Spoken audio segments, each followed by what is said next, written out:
قیامت کے دن کا ڈراپ سین ہے یہ، drop scene of the day of judgement, drop scene. یہ زبردست آیات ہیں، سورہ الزمر کا آخری رکوع، آیت نمبر 68 سے 75 تک۔ وَنُفِخَ فِي الصُّورِ، اور سور پھونکا جائے گا، جب پہلا سور پھونکا جائے گا، اسرافیل علیہ السلام پھونکیں گے یہ سور، ایک باجا سمجھ لیں، وہ پھونکا جائے گا۔ فَصَعِقَ مَن فِي السَّمَاوَاتِ وَمَن فِي الْأَرْضِ، تو ہر ایک بے ہوش ہو جائے گا، سب پر موت کی کیفیت طاری ہو جائے گی، جتنے زمینوں میں ہیں اور جو زمین اور آسمانوں میں جتنی بھی مخلوقات ہیں تمام، چاہے وہ فرشتے ہیں، جن ہیں، انسان ہے، الا من شاء اللہ، ہاں مگر جس کو اللہ چاہے۔ اور وہ اشارہ ہمیں بخاری اور مسلم میں مل گیا کہ آپ صلی اللہ علیہ وسلم نے فرمایا کہ موسیٰ علیہ السلام قیامت والے دن سب سے پہلے مجھے ہوش آئے گی جب دوسرا سور پھونکا جائے گا، وہ آگے ذکر آ رہا ہے، تو میں دیکھوں گا موسیٰ علیہ السلام مجھ سے پہلے ہی اللہ کے عرش کا پایا جو ہے وہ تھامے ہوئے کھڑے ہوں گے۔ مجھے نہیں پتا ان پر قیامت کی بے ہوشی طاری نہیں ہوئی یا وہ مجھ سے پہلے اٹھا لیے گئے، اور اس بے ہوشی کے بدلے میں جو دنیا میں انہوں نے اللہ کی تجلی سے ایک دفعہ وہ بے ہوشی دیکھ لی ہے، تو تمام کے تمام لوگ بے ہوش ہو جائیں گے، مر جائیں گے۔ ثم نفخ فیہ اخری، اس کے بعد پھر دوسرا سور پھونکا جائے گا۔ فاذا هم قیام ینظرون، تو سب کے سب لوگ کھڑے ہو جائیں گے ایک دوسرے کو ایسے دیکھتے ہوئے۔ ظاہر ہے جی وہ عجیب منظر ہوگا، خوف کا منظر، سب ایک دوسرے کو یوں دیکھ رہے ہوں گے۔ وَأَشْرَقَتِ الْأَرْضُ بِنُورِ رَبِّهَا، اور یہ زمین جگمگا اٹھے گی تیرے رب کے نور سے۔ وَوُضِعَ الْكِتَابُ، اور میزان عمل کے لیے کتاب جو انسان کے نامہ اعمال کی کتابیں ہیں وہ رکھ دی جائیں گی۔ وَجِيءَ بِالنَّبِيِّينَ وَالشُّهَدَاءِ، اور نبیوں کو اور نبیوں کی بہاف پہ دعوت و تبلیغ کرنے والے جو شہید لوگ ہیں ان کو بلایا جائے گا، بلایا جائے گا۔ وَقُضِيَ بَيْنَهُمْ بِالْحَقِّ، اور ان کے درمیان فیصلہ کیا جائے گا انصاف کے ساتھ۔ وَهُمْ لَا يُظْلَمُونَ، اور ان پر ظلم نہیں ہوگا۔ نبیوں کو پھر اس وقت حق دلایا جائے گا کہ آپ کے نہ ماننے والوں نے آپ کے ساتھ جو ظلم کیے آج بدلہ ملے گا۔ اور صرف نبی نہیں، والشہداء، اور جو بھی اس نبی کی گواہی کے لیے لوگ کھڑے ہوئے قیامت تک کے لیے، جو بھی نبیوں کی دعوت لے کر کھڑا ہوگا ان کی دعوت کو آگے پھیلائے گا وہ بھی۔ وَوُفِّيَتْ كُلُّ نَفْسٍ مَا عَمِلَتْ، اور ہر جان کو پورا پورا بدلہ دے دیا جائے گا جو کچھ اس نے عمل کیا ہوگا۔ یہ بھی جبریہ کا رد۔ وَهُوَ أَعْلَمُ بِمَا يَفْعَلُونَ، اور اللہ کو خوب علم ہے جو کہ وہ اعمال کرتے ہیں۔ وَسِيقَ الَّذِينَ كَفَرُوا إِلَىٰ جَهَنَّمَ زُمَرًا، اور دوزخیوں کو ہانکا جائے گا گروہ در گروہ دوزخ کی طرف، والعیاذ باللہ۔ اسی کی وجہ سے الزمر ہے، زمر کہتے ہیں گروہ کو، یعنی پارٹیوں کی شکل میں۔ اور باقی دنیا میں بھی آپ دیکھیں پوری پارٹیاں بنی ہوتی ہیں، پورے گینگ ہوتے ہیں برائی کے، کافروں کو۔ غلام احمد قادیانی بھی شامل ہوگا، لیڈ کر رہا ہوگا، اور پیچھے اس کے وہ سارے گمراہ شامل ہوں گے۔ فرعون آگے لیڈر ہوگا، پیچھے سارے اس کے شامل ہوں گے، گروہ در گروہ ہانکا جائے گا کافروں کو دوزخ کی طرف۔ حتی اذا جاؤوها وفتحت ابوابها، یہاں تک کہ جب وہ دوزخ کے قریب پہنچیں گے تو دوزخ کے دروازے کھولے جائیں گے۔ آ جاؤ بچو جی۔ وقال لهم خزنتها الم یاتکم رسل منکم، تو وہ جو دوزخ کا داروغہ ہے، دروازے پہ ڈیوٹی دینے والا، مالک اس کا نام ہے، قرآن پاک میں آیا، وہ کہے گا بھائی کوئی اللہ کا رسول تمہارے پاس نہیں آیا تھا؟ یتلون علیکم آیات ربکم، جو تم پر تمہارے رب کی آیات تلاوت کرتا ہو، وینذرونکم لقاء یومکم ھذا، اور تمہیں ڈراتا ہو کہ آج کے دن تمہیں اللہ سے ملنا ہے۔ وہ کسی نبی نے، کسی پیغمبر نے تمہیں یہ بات نہیں بتائی تھی، تم یہاں تک کیسے پہنچ گئے؟ اللہ اکبر۔ قالوا بلا، وہ کہیں گے ہاں کیوں نہیں، ولکن حقت کلمۃ العذاب علی الکافرین، لیکن اس وقت کیا ہونا ہے، اللہ تعالیٰ کے جو کلمہ تھا وہ کافروں کے حق میں سچا ثابت ہو گیا کہ جنہوں نے اللہ اور اس کے رسولوں کو ڈینائی کیا تھا ان پر وہ کلمہ ہو کر رہا، لیکن گئے خود۔ وہ سورۃ الملک یاد کر لیں، وقالوا لو كنا نسمع ونعقل ما كنا في اصحاب السعیر، اگر ہم دنیا میں عقل استعمال کرتے اور بات سن لیتے تو آج دوزخ میں نہ ہوتے۔ فاعترفوا بذنبهم فسحقا لاصحاب السعیر، انہوں نے اپنے اصلی جرم کا اعتراف کر لیا، ان پر پھٹکار ہو دوزخیوں پہ۔ قیل ادخلوا ابواب جہنم خالدین فیہا، کہا جائے گا دوزخ کے دروازے کھول دو، ہمیشہ اس میں رہیں گے. فبئس مثوى المتکبرین، تو کیا ہی برا ٹھکانہ ہے تکبر کرنے والوں کا. یہ ہے اصل وجہ، تکبر انہوں نے کیا تھا. تکبر کیا کیا تھا؟ صحیح مسلم کی حدیث بالکل ایکسپلور کرتی ہے ایشو کو. صحیح مسلم انٹرنیشنل نمبر کے مطابق 265 نمبر حدیث، آپ صلی اللہ علیہ وسلم نے ارشاد فرمایا کہ جس کے دل میں رائی کے دانے کے برابر بھی تکبر ہے وہ جنت میں نہیں جائے گا. ایک صحابی نے عرض کیا اللہ کے رسول صلی اللہ علیہ وسلم، بسا اوقات انسان کی خواہش ہوتی ہے کہ اس کے کپڑے اچھے ہوں، اس کی جوتیاں اچھی ہوں، کیا یہ بھی تکبر ہے؟ تو آپ صلی اللہ علیہ وسلم فرمایا یہ تکبر نہیں ہے، بلکہ تکبر یہ ہے کہ تم حق بات سے اناد کرو. جب بات حق پتہ چل جائے اور تم اس بات کو نہ مانو، یہ ہے تکبر. اور دوسروں کو حقیر سمجھو. یہ جو آیا نا، یہ فبئس مثوى المتکبرین، کیا ہی برا ٹھکانہ ہے تکبر کرنے والوں کا. تکبر کرنے والے کیا؟ دنیا میں جنہیں کتاب و سنت کا حق پتہ چلا اور انہوں نے قبول نہیں کیا، وہ ہے متکبر. حق بات سے اناد کرنے والے، چاہے وہ مولوی ہو چاہے عام آدمی ہو. وسیق الذین اتقوا ربهم الی الجنۃ زمرا. اب وہ سائملٹینیس کنٹراسٹ آ رہا ہے، جنتیوں کا ذکر، اور جنتیوں کو بھی لے جایا جائے گا ان کے رب کی جنت کی طرف گروہ در گروہ. یہ بھی گروہ کی شکل میں. ظاہر دنیا میں چاہے وہ انبیاء ہوں، وہ لیڈ کر رہے ہوتے ہیں. اس کے بعد انبیاء کے بہاف پہ جتنے لوگ دعوت و تبلیغ کا کام کرنے والے لوگ ہیں، لوگ ان کے ساتھ اٹیچ ہو کر اللہ اور اس کے رسول کے لیے، ان بزرگوں کی عبادت کرنے کے لیے نہیں، نہ وہ بزرگ اپنے ساتھ اٹیچ کرتے ہیں اپنی عبادت کروانے کے لیے نہیں. میں ان علماء حق کی بات کر رہا ہوں جو لوگوں کو اللہ کا راستہ بتاتے ہیں. تو وہ گروہ در گروہ جائیں گے، کیوں نہیں ہوگا؟ امام بخاری کے ساتھ ایک گروہ ہوگا، امام مسلم کے ساتھ ہوگا، امام حنیفہ کے ساتھ ہوگا، امام شافعی کے ساتھ ہوگا. وہ خالی 4 نہیں ہے، وہ سارے بزرگوں کے پاس، آج کے بزرگوں کے پاس بھی ہوگا جو ہیں صحیح العقیدہ لوگ. میرے کو نہیں پوچھنا کیڑے نے، میرے کو نہیں پتا. اچھا، تو ان کو بھی جنت کی طرف لے جایا جائے گا. حتی اذا جاؤوها وفتحت ابوابها، یہاں تک کہ جب وہ جنت کے دروازے پر پہنچیں گے تو دروازے پہلے ہی کھلے ہوئے ہوں گے. دوستیوں کے لیے آیا کہ اس وقت کھولے جائیں گے، اور ان جنتیوں کے لیے پہلے ہی کھلے ہوں گے. ویلکم، وارم ویلکم ان کے لیے ہو رہا ہے. وقال لهم خزنتها، اور وہاں پر اس نے کیا کہا تھا، اس خزانچی نے، دوزخ کے جو داروغے نے، اور تمہارے پاس کوئی نبی نہیں آیا؟ یہاں پر جو ہے داروغہ رضوان جس کا نام ہوگا، وہ کہے گا سلام علیکم، تم پر سلامتی ہو اے جنتیو، طبتم، اور تم کتنے اچھے رہ گئے، کتنے اچھے رہ گئے. فادخلوها خالدین، اب داخل ہو جاؤ اس جنت میں ہمیشہ ہمیشہ رہنے کے لیے.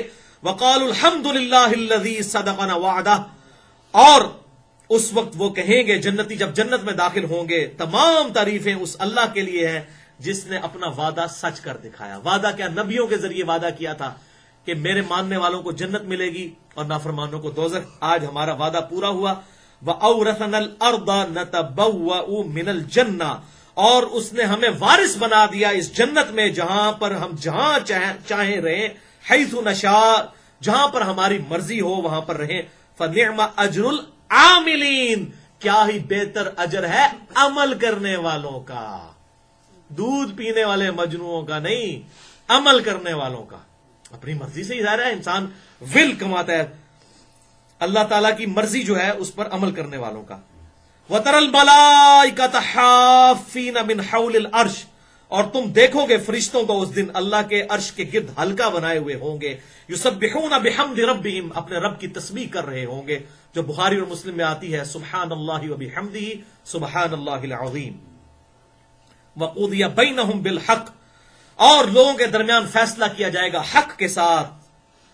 وقیل الحمد للہ رب العالمین، اور ہر طرف سے پھر یہی آواز آ رہی ہوگی، ڈراپ سین قیامت کے دن کا، الحمد للہ رب العالمین، الحمد للہ رب العالمین.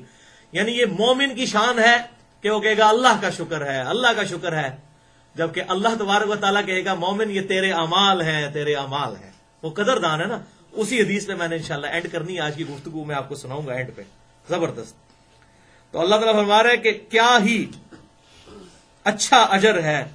اس وقت پھر سب لوگ کہیں گے الحمد للہ رب العالمین. نیک بندے وہاں پر بھی اللہ کا شکر ادا کریں گے، یا اللہ تیرا شکر ہے تو نے پہنچا دیا. ریفرنس نمبر 49 سیکنڈ لاسٹ سورۃ الاعراف آیت نمبر 43. وقالوا الحمد للہ الذی ہدانا لہذا. جنتی جنت میں پہنچ کر کہیں گے تمام شکر اس اللہ کا ہے جس نے ہمیں یہاں تک پہنچا دیا. وما كنا لنهتدي لولا ان هدانا اللہ.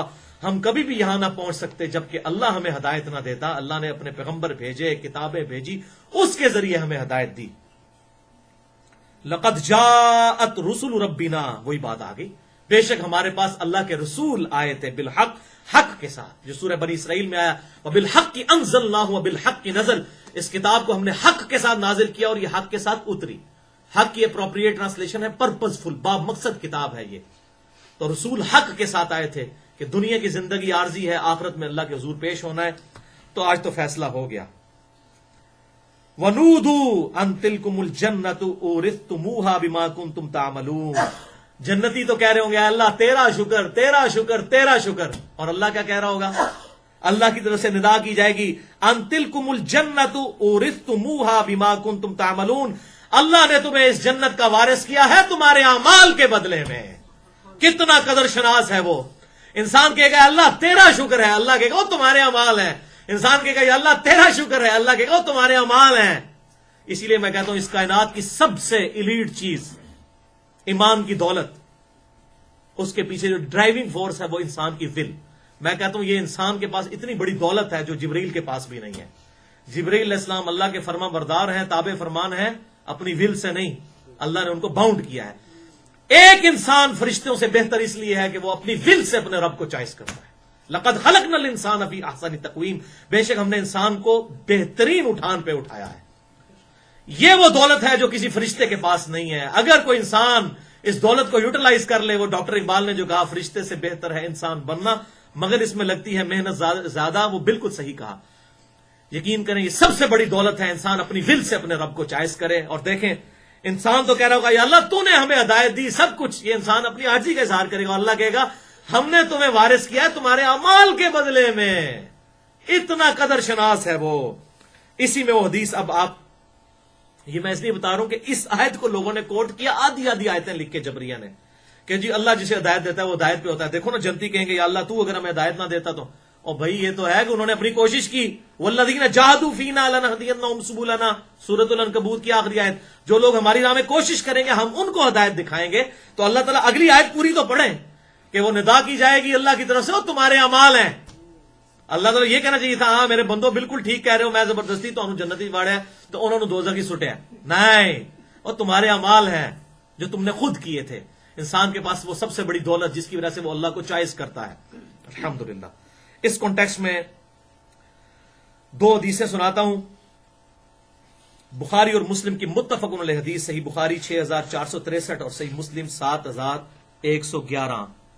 زبردست حدیث. آپ صلی اللہ علیہ وسلم نے فرمایا کوئی شخص بھی محض اپنے اعمال کی بنیاد پہ جنت میں داخل نہیں ہو سکتا جب تک کہ اللہ کی رحمت شامل حال نہ ہو.